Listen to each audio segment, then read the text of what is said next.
Hola amigos de YouTube, como les prometí, aquí les traigo el capítulo 2, comencemos. El padre Tao se sentía al borde de las lágrimas.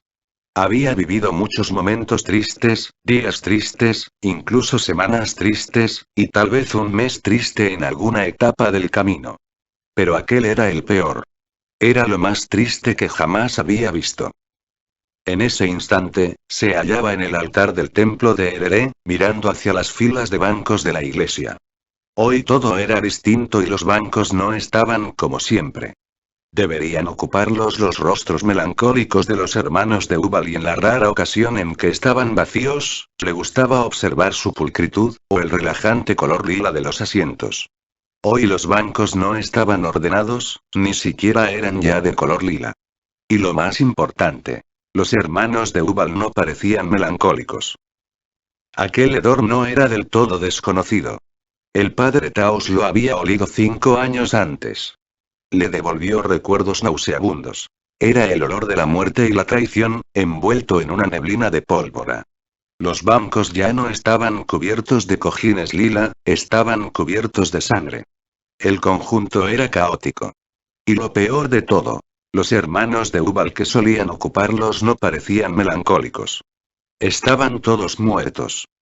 Mirando hacia arriba, 15 metros sobre su cabeza, Taos vio sangre goteando del techo.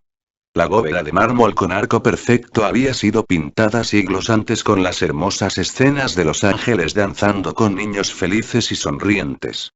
Ahora, los ángeles y los niños estaban manchados con la sangre de los monjes.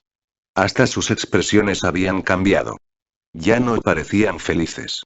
Sus caras manchadas de sangre expresaban preocupación y tristeza, al igual que el padre Taos. Había unos 30 cuerpos tirados sobre los bancos. Tal vez otros 30 se escondían entre las filas de asientos, o debajo. Solo un monje había sobrevivido, y ese era Taos. Un hombre armado con una escopeta de 2 cañones le había disparado en el estómago. La herida todavía sangraba, pero se curaría. Sus heridas siempre se curaban, aunque las escopetas suelen dejar marca. En su vida había recibido otros 2 balazos, ambos 5 años antes, la misma semana, con unos días de diferencia. En la isla de Ubal, habían sobrevivido suficientes monjes para ayudarlo a limpiar el desorden.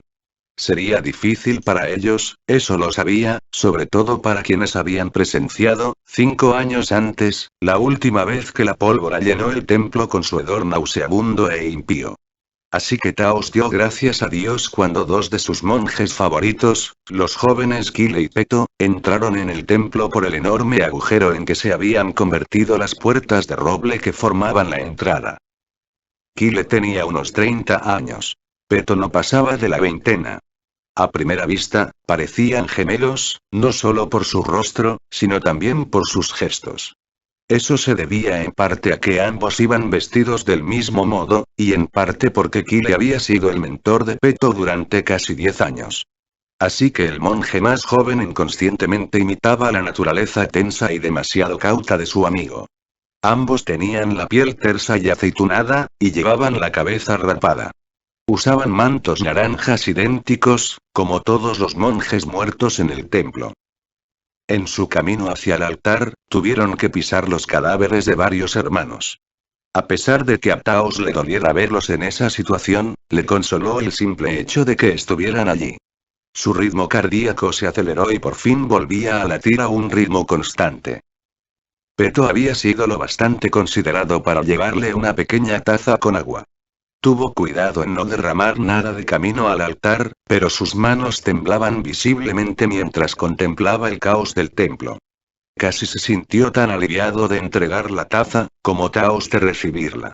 El viejo monje la tomó en ambas manos y empleó toda la fuerza que le quedaba para levantarla hacia sus labios. La frescura del agua en su garganta pareció devolverle la vida. Gracias, Peto.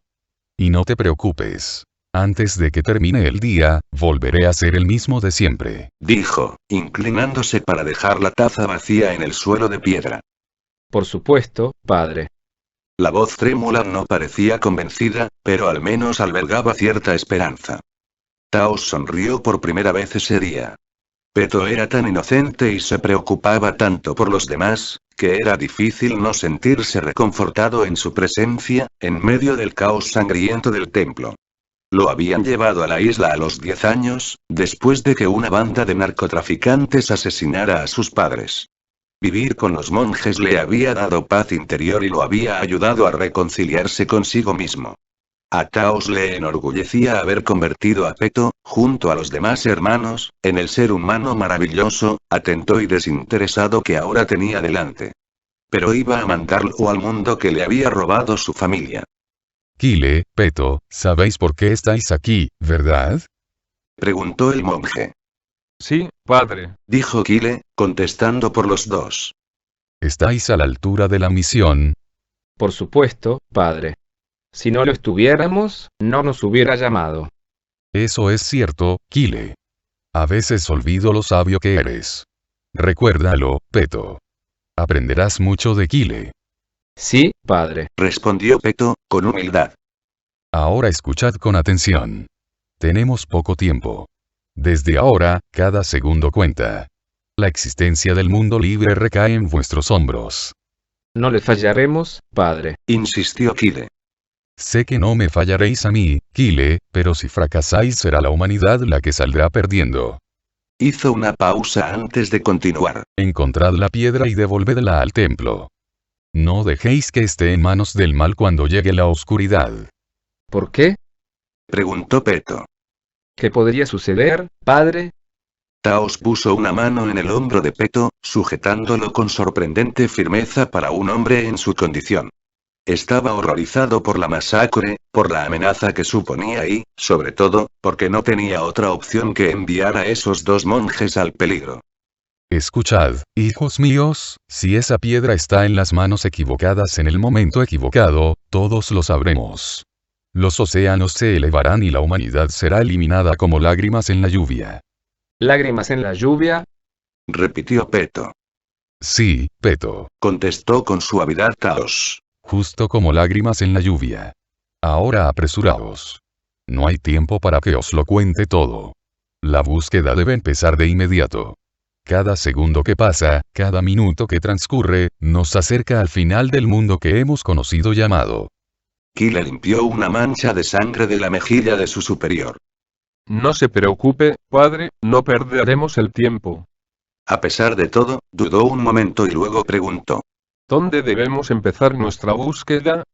En el mismo lugar de siempre, hijo mío. En Santa Móndega. Ahí es donde ellos más codician el ojo de la luna. ¿Pero quiénes son ellos?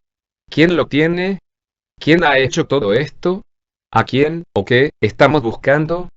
Taos hizo una pausa antes de responder.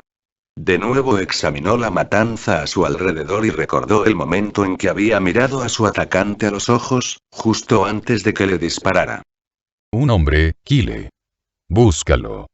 No sé su nombre, pero cuando lleguéis a Santa Móndega, preguntad por el hombre al que no se puede matar. Averiguad quién es capaz de asesinar a 30 o 40 personas sin siquiera despeinarse. Pero, padre, si existe un hombre así, la gente no temerá decirnos quién es. A Taos le irritaron las preguntas de Kyle, pero el monje estaba en lo cierto. Pensó en ello durante un instante. Uno de los puntos fuertes de Kyle era que, si preguntaba, al menos lo hacía con inteligencia. En esa ocasión, Taos tenía una respuesta.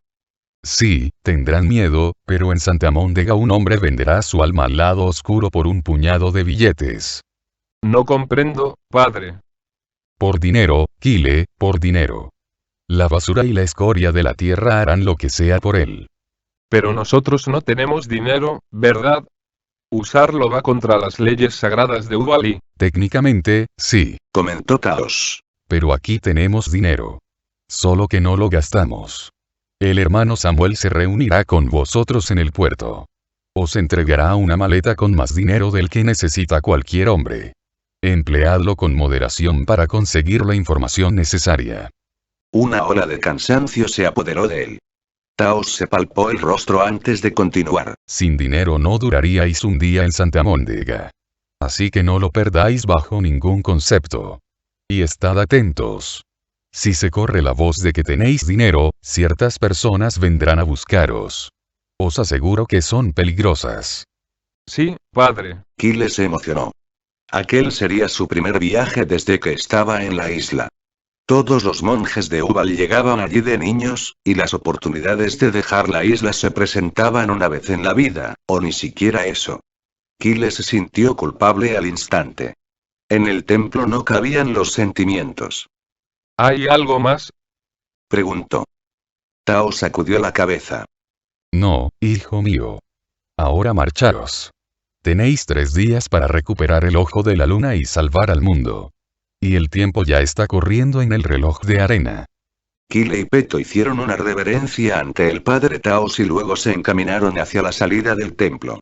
Necesitaban respirar aire puro. El hedor de la muerte les daba náuseas. Lo que no se imaginaban era que volverían a olerlo. El padre Taos se lo temía. Y mientras los veía marcharse, deseaba haber tenido el valor de contarles qué les esperaba en el mundo exterior. 5 años antes, había mandado a otros 2 jóvenes monjes a Santa Móndega. Jamás habían vuelto, y solo él sabía por qué.